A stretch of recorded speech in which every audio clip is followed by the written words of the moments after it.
All right, thank you, Danielle. The second season is over at the Orion Amphitheater, and reviews from ticket buyers to artists are stellar when it comes to Orion. Orion, as you can imagine, is like a small city when the artists fill the seats.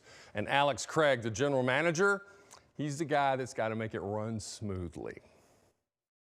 For me, the best part of the job, and this sounds cliche, and I've said this many times, is after 20 years, for me, the best part of the job is still when the house lights go out and that first note hits and the lights come on and 8,000 people lose their minds. When you look back at Alex Craig's life, working in music and concert venues seems preordained. UNA had a music business program, and so I ended up there as a freshman. And about the third or fourth night I was in Florence, I met a guy who worked at Fame on the publishing side. Went to a show, met some people that night at a local watering hole like Pete Carr from Muscle Shoals Sound, guy that played on Seeger albums. During that time, Alex Craig played music and met people that history would later show to be iconic. Legends who walked on Alabama soil like Rick Hall from Fame, but whose influence would be felt worldwide. Alex Craig got an education an Alabama classroom could not provide. I was at David Hood's 60th birthday party. I was a fly on the wall with a guy that I had met, the same guy that got me kind of introduced to the Fame gang and that whole story. I just one night got invited to David's birthday party and was just this 18, 19-year-old kid watching these old guys jam in the corner of the basement like they were teenagers.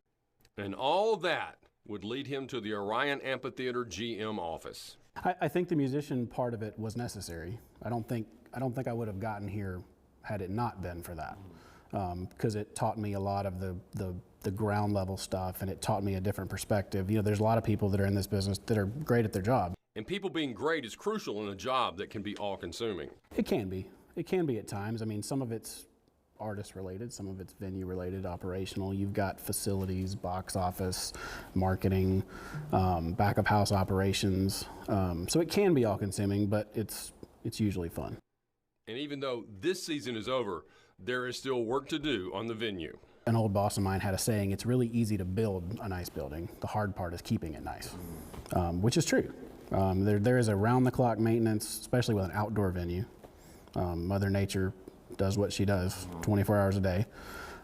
So during the season, we're obviously cleaning and repairing, but the off-season is definitely a time for more major repairs, upgrades, facelifts, things like that. Alex is absolutely right about when the lights go out, and he would probably like for me to tell you that the Dickens Christmas Fair is tonight at Orion. It starts in about 40 minutes, and it goes until 9 p.m.